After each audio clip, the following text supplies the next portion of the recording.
You're listening to the Whole Hog Sports Podcast. And now, here's your host, Matt Jones. Hey, today on the show, we're at the Hawgs Illustrated Sports Club in Springdale. We'll have Brandon Marcello from CBS Sports with us. Also, Christina Long, Ethan Westerman. We'll have a roundtable about Razorback football and the SEC. First, a word from Kendall King. At Kendall King, we're proud of over 4 decades of design. We're continuing the legacy of great creative design by combining our brands of Kendall King, Soapbox, and Shopcart. Together, these brands represent a new focus in marketing design, with individual attention to specific areas.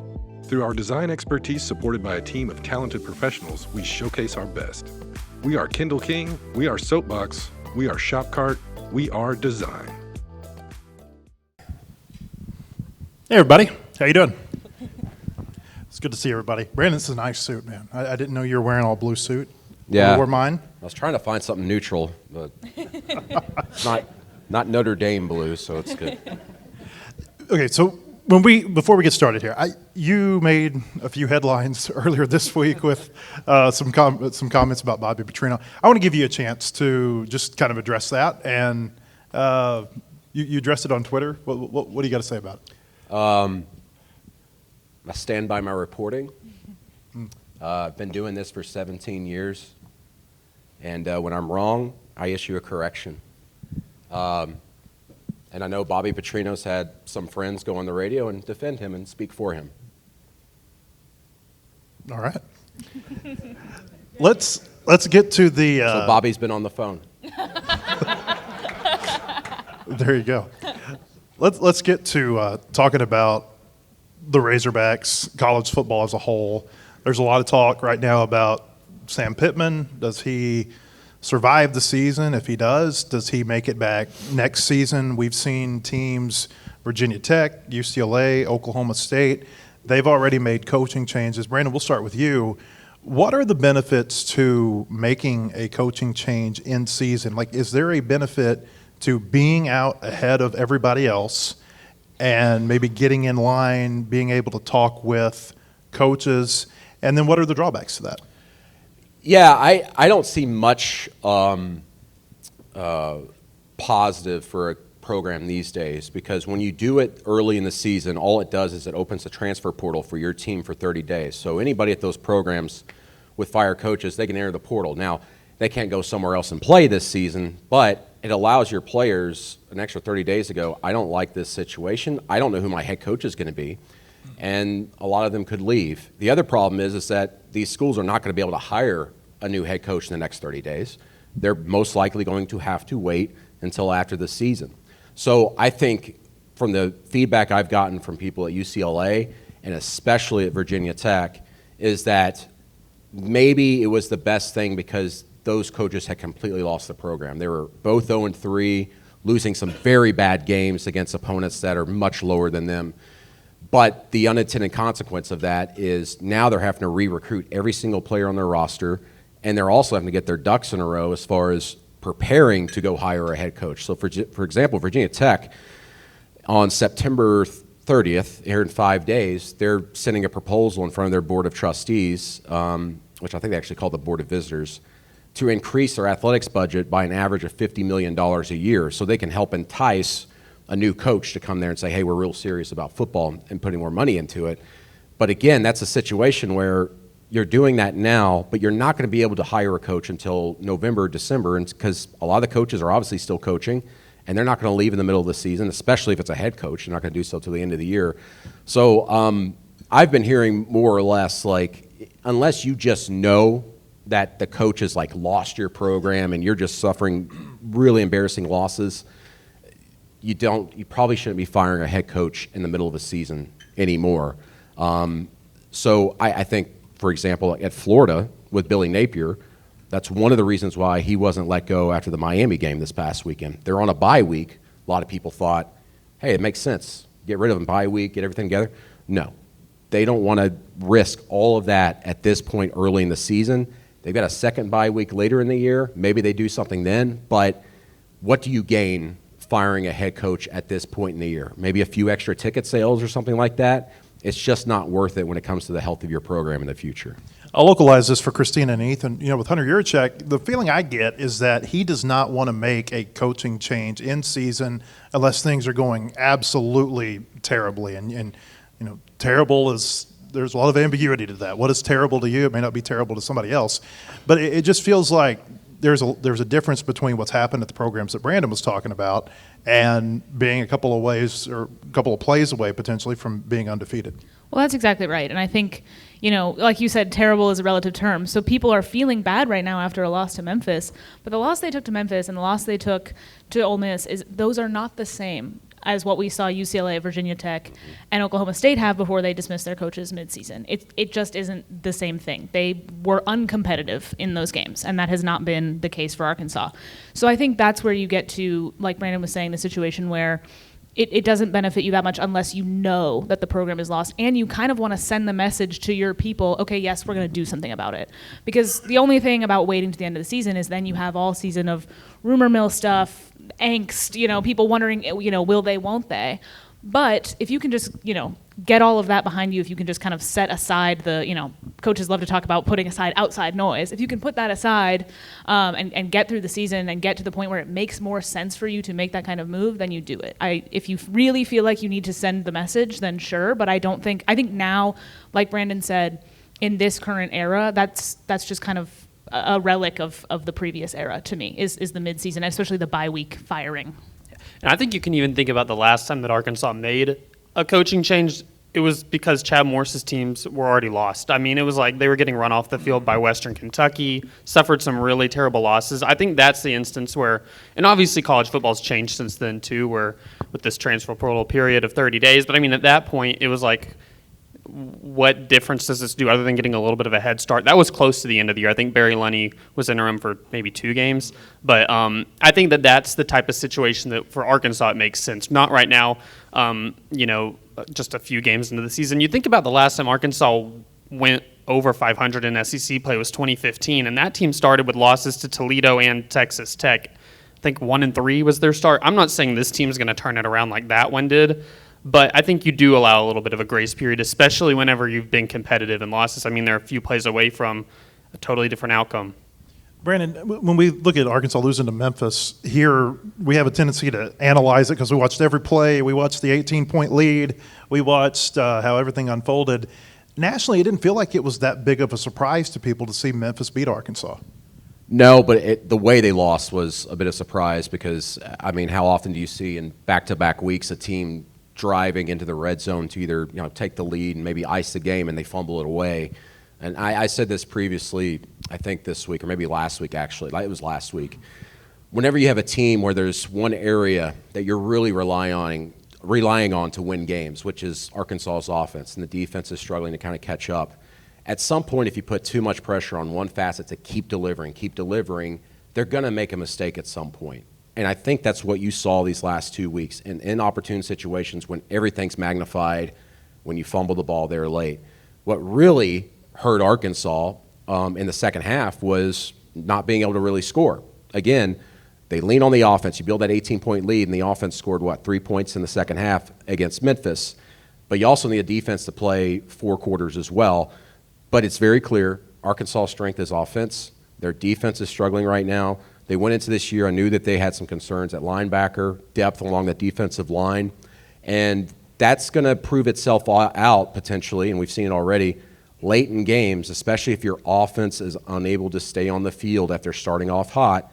And you saw that this past week against Memphis. They have to punt the football. The defense is staying out there longer, and you're counting on a unit that just hasn't been able to quite deliver yet. And then the offense kind of breaks under the pressure because you're asking that offense pretty much, you got to score a touchdown on every single drive for us to win a game. Sorry. Last year, a lot of teams did not make coaching changes because of the House settlement. They were trying to figure out how to put $20.5 million into their budget. It feels like this year, we've already got 3 teams that are looking for coaches. It's going to be a crowded job market, it feels like, at the end of the year. How crowded do you think it'll be? And let's say Arkansas is in the market for a new coach in 2 months. What's that market look like?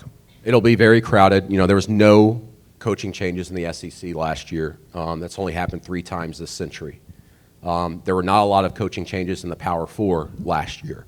And I think a lot of people out there, they thought, well, if you're going to make a change, last year was the time to do it. Several schools were in those type of situations. But as you just mentioned, the revenue sharing, the startup of the College Sports Commission, everything that goes with that, they just really didn't feel comfortable being able to go tell a coach, here's exactly what everything's going to look like in 6 months, because they didn't know. So, for example, like late last night, I got a phone call from someone in Chicago who was at the college football playoff meetings and the commissioners' meetings, and they were discussing playoff format, and they only talked playoff format in their meeting for about half an hour. It was the first time they've talked about the playoff format since late June. And that's a very pressing issue because they have a deadline until December 1st to figure that all out. The reason why I say that is to say this. These commissioners, when they meet, they've been meeting 3 to 4 times a week, they're discussing the SCORE Act, trying to get that pushed through, and the College Sports Commission, revenue sharing, and also enforcement of all these new rules. What was the first one you said? The SCORE Act. The SCORE Act, which is trying to get pushed through Washington right now to codify a lot of the pieces of the House settlement that make it legal and also provide some antitrust protection for the NCAA and the conferences themselves. So they're not, because as you know, everybody's getting sued these days in college sports, and that would be a way to help protect them with that. And that's why the conferences are really trying to push that across in Washington right now. Why do you two think that the Memphis game was met with such the reaction that it was? Because you look at the schedule ahead, and if you can't win that one, the question is asked, which ones can you win? Especially, you look, before the season, and it's almost like you just kind of Memphis has been a really good team for several years, but you almost had to chalk that up as a win for Arkansas to get to their goals. It feels like now they're going to have to really overachieve to even just get to like what some people thought would be the baseline of like get bowl eligible. Now try and find 4 wins on the schedule, and you're going to have to beat some teams that you really right now, it'd be a big upset. I think that's why is you look at the schedule and you ask how ugly could this get unless they figure some things out. And I think also from a more national perspective, I think a lot of people look at Memphis and they think of the Memphis team of last year. That was something that I was doing a lot really for the first couple weeks when I would look at the schedule and I'd go, hey everybody, Memphis is might be pretty good, but you have to remember this year's Memphis team is not the same as last year's. They had a lot of new. And so I do think people that aren't, locked in on Memphis football or even on Arkansas's schedule, from an outside perspective, you might look at Memphis and think of last year's team and think, oh, that's a pretty good team. So that's why I think Memphis was maybe like a trendy upset pick a little bit before that game. And so that's why you said, people have been on a national front have not been all that surprised by this. But then I think from the Arkansas perspective, if you were looking at this team, you maybe had your eye on Memphis a little bit. You knew this wasn't that same team. You saw how Memphis doesn't have a great offense, and you saw how their quarterback doesn't pass particularly well. You saw what happened in the game. You saw that it should have been winnable, and so I think that's why you kind of have those two different sort of perspectives going on. What's crazy is Memphis has the longest win streak in the FBS right now at 8 games, and it just goes to show you just how much college football has changed.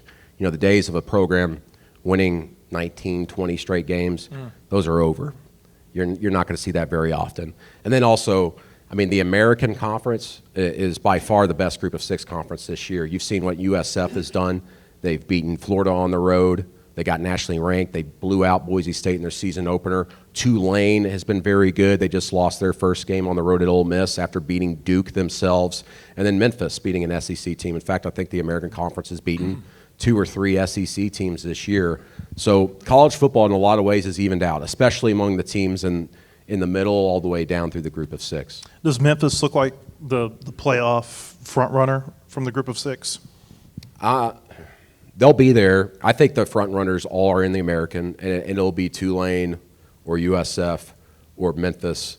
The thing that helps out Tulane and USF the most is that they don't play each other in the regular season conference. And so I think it's very possible you're going to see Tulane and USF run through the American undefeated and then meet in their championship game, undefeated in conference with a chance to go to the playoff. I want to address what Hunter Yurchek had to say last week at the Little Rock Touchdown Club, where he said that Arkansas is not in a position to win a national championship right now, compete for a national championship. I think that was his words.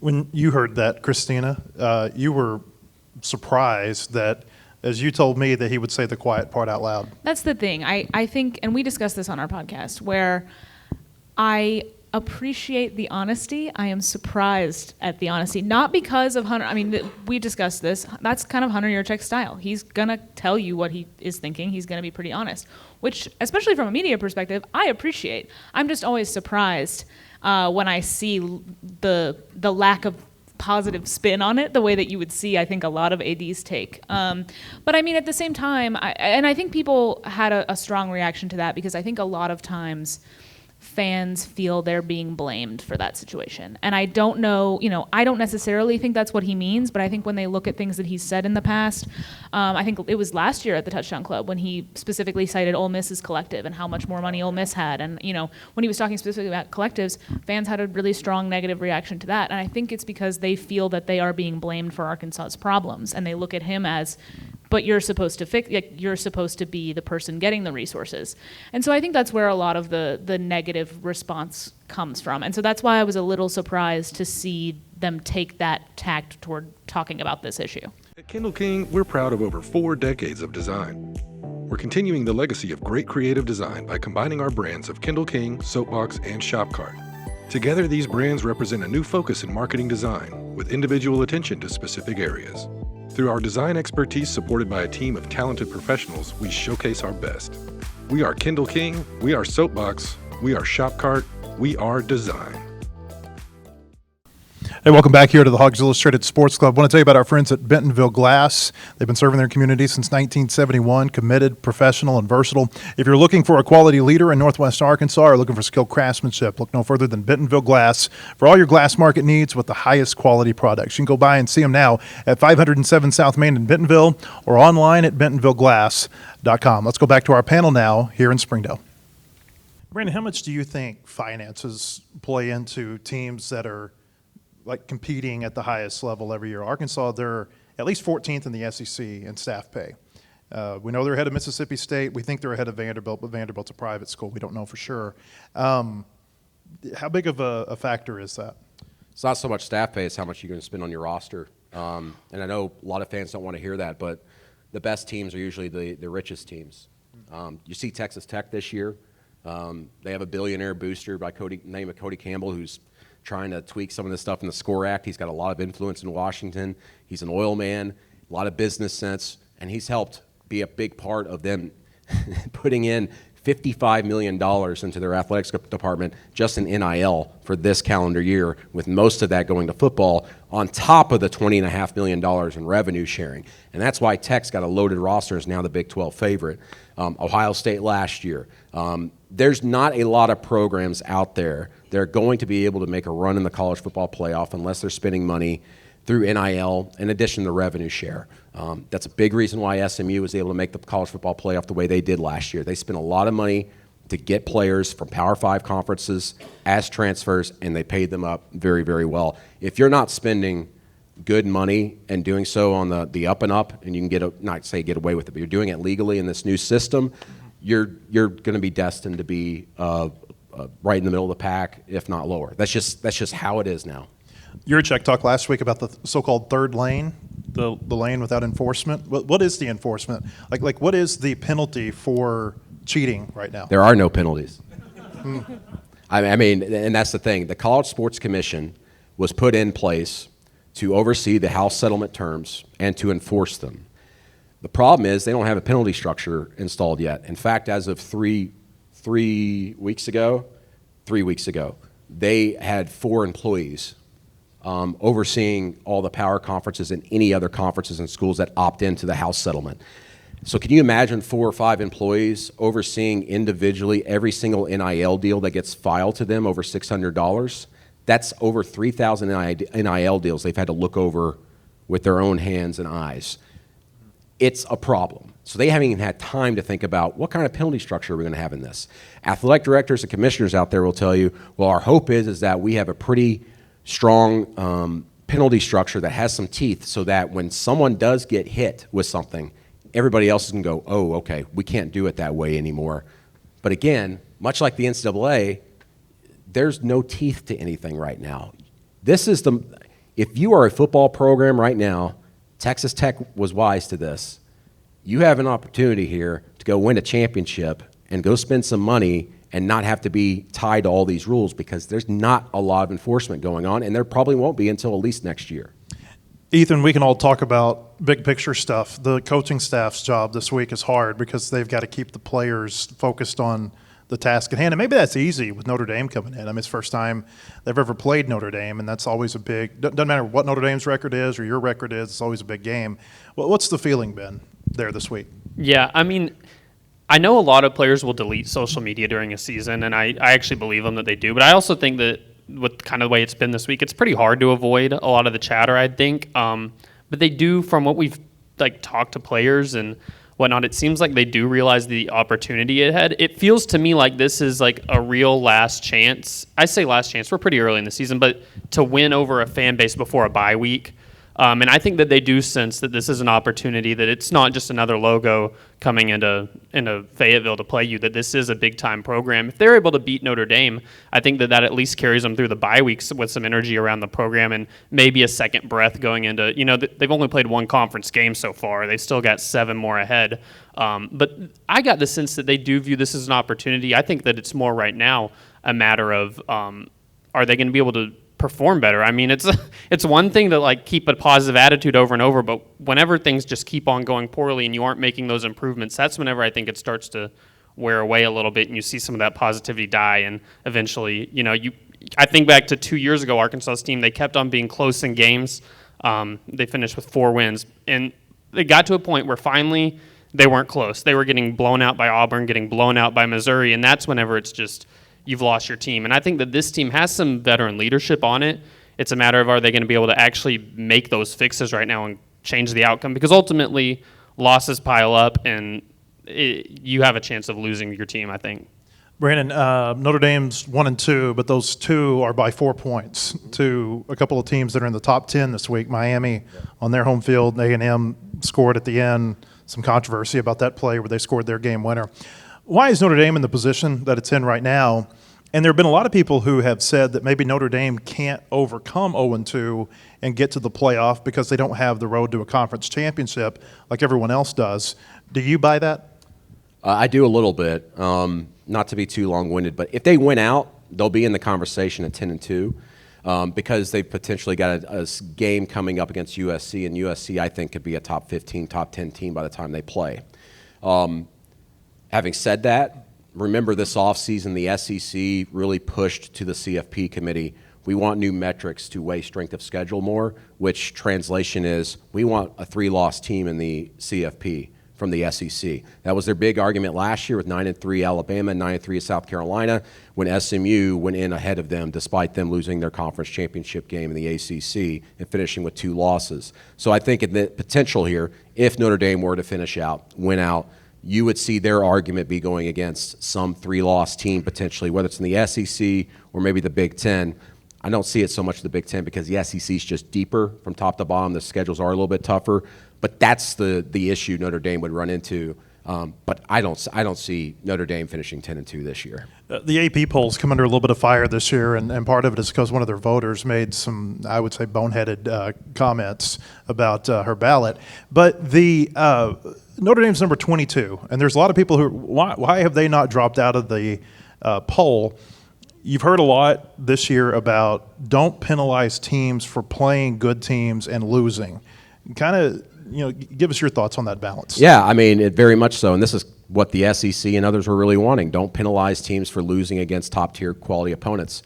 I mean, I've got Miami number 1 in the nation in my rankings right now, and that was a game that came down to the end. Notre Dame, I thought, played very well. In fact, their defense is the only defense, despite the struggles they've had lately. Notre Dame's defense was the one that had the most success against Miami's explosive offense so far this year, and they did so on the road. A&M looks legit as a top 10 opponent. Both games came down to the final minute. The issue with Notre Dame is just their defense is nowhere near what it was last season under Al Golden, who ended up winning the Broyles Award.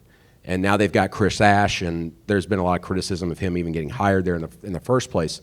But they're not really slowing anybody down. I mean, heck, they went to Purdue last week against Barry Odom, and they scored 56. Great. The offense has been awesome, but they allowed 30 against a Purdue team that everybody picked to finish last in the Big Ten. So that's it's not just their Achilles heel. I mean, it's just a big issue for them. And I don't know if we're going to make picks or whatever for the game, but I've got Arkansas winning Saturday. I came into the regular season thinking Arkansas had a chance, and everything I've seen from Notre Dame on tape, the matchups offensively for Arkansas against their defense and where they're strong and even weakest at, I think Arkansas is going to be able to score a lot of points this game. I could see Arkansas scoring 35 to 38 points against this defense, and if you're playing at home and it's a big opponent and you can hold Notre Dame to 4 touchdowns, you win this.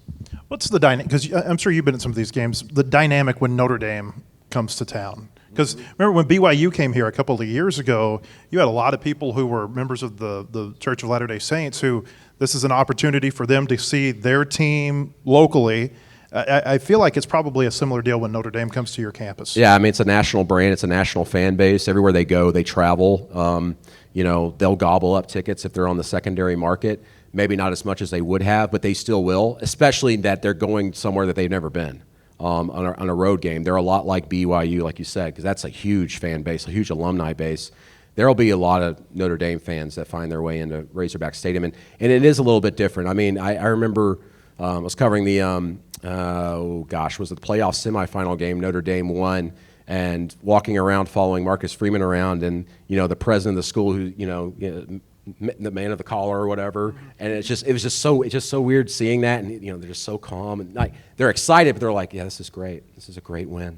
It's a great win. And I'm like interviewing, and I'm just like, this is so surreal. Notre Dame is its own thing, and it's why so many people love just because college football. The thing that makes college sports great is like no one team is the same to the others. There's different atmospheres. There's different cultures. You don't get that in the NFL.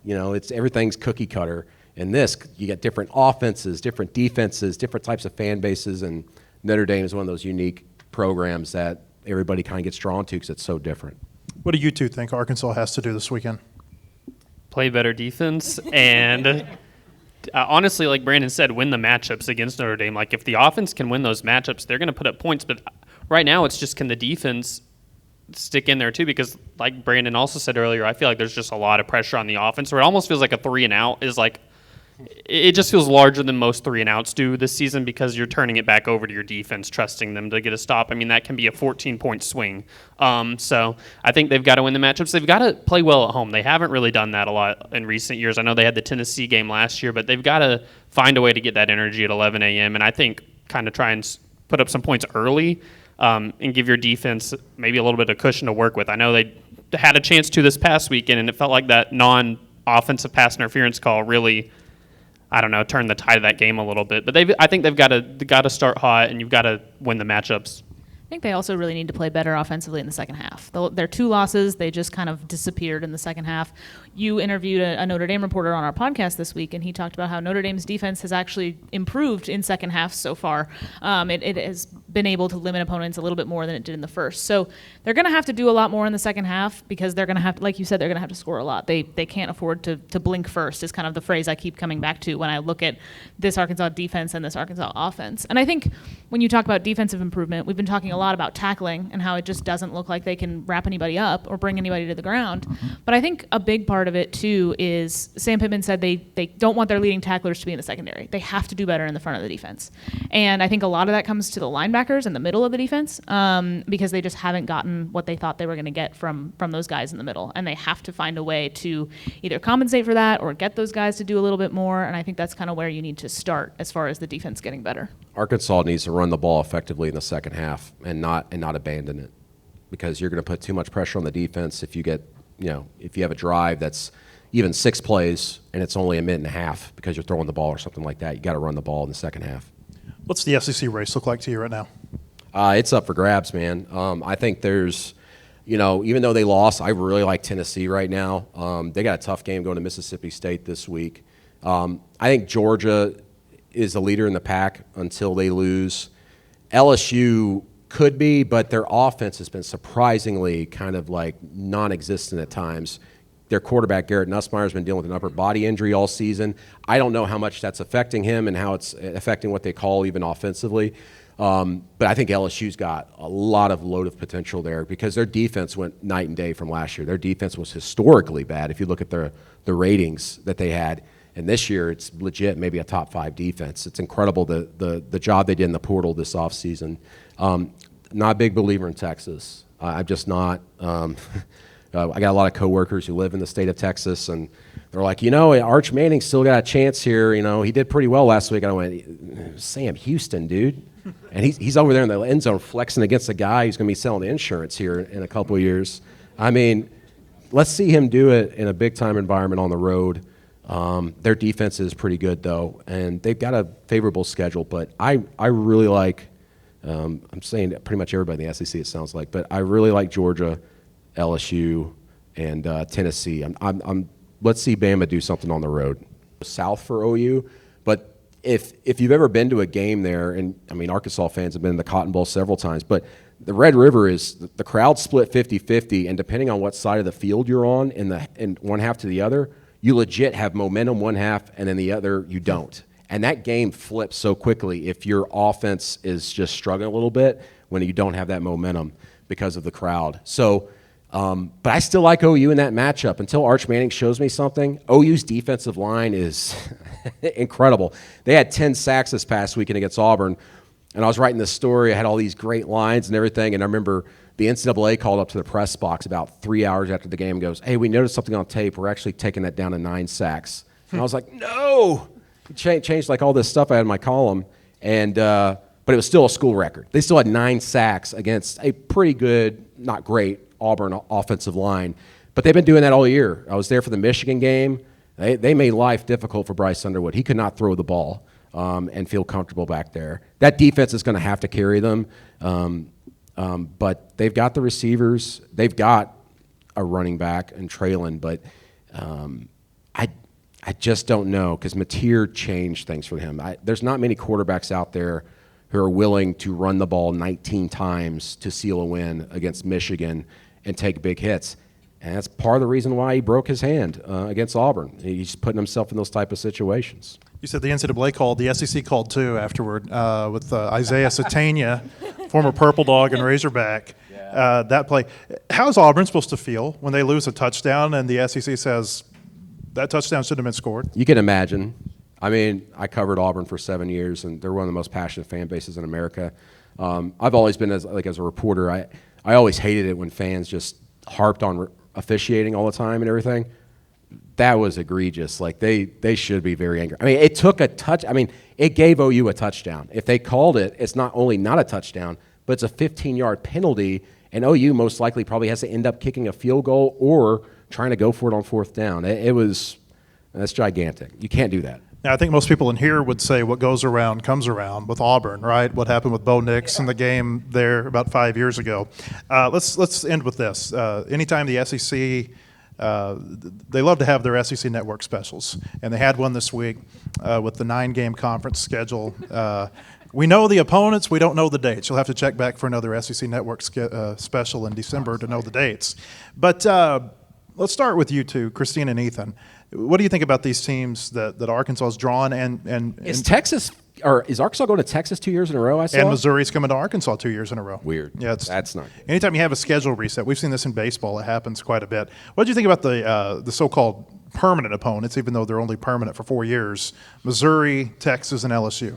I think it was I know a lot of people wanted to see Ole Miss too, but I think you got to be pretty happy with keeping LSU. We talked about this week. If you look at LSU's permanents and Arkansas's, I think that game's going back to Thanksgiving. How does it not go to Thanksgiving? Are you going to change the Egg Bowl? Well, the only way it wouldn't is if the governor gets Arkansas State on the last weekend of the year.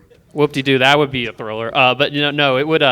If you look at it, it all lines up to be Arkansas, LSU maybe back on Thanksgiving, and then maybe get OU, Mizzou on the last week of the year, which I think would be exciting, and I think most people would be happy for. I know Arkansas Ole Miss has been a wacky series that's a lot of fun. They'll still play each other somewhat often, and I know probably most Arkansas fans would rather, have them than Mizzou, but, do you really want that? I know Mizzou's actually been a really good program in the past years. You cannot take that away, but I really do think that long-term that's probably better to have on your schedule than than Ole Miss every year. Sorry. You're fine. Here's the other thing. I see Arkansas fans just hate playing Mizzou. They're like, that's not a rivalry. You talking about it a lot has made it a rivalry. Yep. I mean, it's a legit rivalry. I think it's turned into something pretty good, even though I think Arkansas fans don't want to admit it. It's my favorite thing because I love watching two fan bases argue about who cares less about the other team. It's so fun. It's so fun. They are making it a thing. I agree with you. I think the Mizzou OU thing, I think I went to Missouri, and I think a lot of Missouri fans, especially older Missouri fans from the Big 12 days, would appreciate that, would like having OU there at the end of the season. I think they're glad to have OU there in general, and I think that would work well. And I would love to see Arkansas and LSU at Thanksgiving because that's what we grew up with. I mean, that was like my favorite game of the year. I loved going down there. I was scared to go down there, but it was really fun. And so I always looked forward to that game growing up. And so I'm glad that it's back, and I hope it ends up at the end of the season. Yeah, no, I would go to War Memorial as a kid. I'm from Hot Springs, and that was, stone's throw away. And those were always a lot of fun. And I think that'll bring back a lot of memories. And for LSU, I think it's a win for them, too, as far as, like, what else would you do in that slot that kind of makes sense? There's some history there. It's not like just a random team that they're throwing to be your rival, even if LSU's, performed a lot better in the series. LSU didn't get Alabama, right? I was a little surprised. They're not playing to it. see Yeah, they're that. not doing it, yeah. Arkansas and Missouri are like those neighbors who live in a real nice neighborhood, and they can't figure out why the other one is able to live there, too. Last one, Brandon, how were the annual opponents determined? Oh, man. Well, see, like 3 years ago when they're discussing all this, they were using a formula, right? So they were trying to make everything as competitively balanced as possible.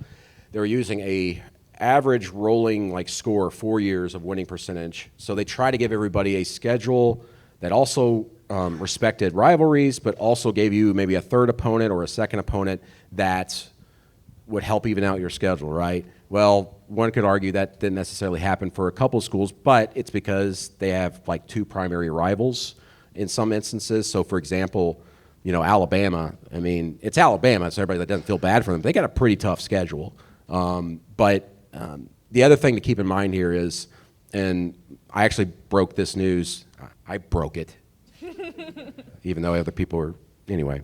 So the permanent opponents, they were selling it as permanent opponents, but they're calling it annual opponents for a reason, because in 4 years, those may very well change, those three, and they will change from what I've been discussing with people. They're going to look after the 4 years at the average winning percentage of those three teams, and they go, if that's not a rivalry game and there's an issue here with competitive balance, we're going to take them off the schedule, give it to someone else, and give you the other opponent. This will most definitely change here again in 4 years. Brandon, pretty cool to see you having a Whole Hog Sports logo there in your hand. Since you helped lay the groundwork for everything we do. You do a great job at CBS Sports. Will you thank him for being here? I was saying, you were apologizing for Notre Dame. I realized I All right, did Chip. the whole thing. We hope you enjoyed our roundtable discussion today. We'll be back in studio tomorrow for a regular show. We'll have Dwight Stewart from the Razorback 1994 National Championship team. He's in town for the UA Sports Hall of Honor. We'll also do our weekend predictions. Hope to see you there or at our website, wholehogsports.com.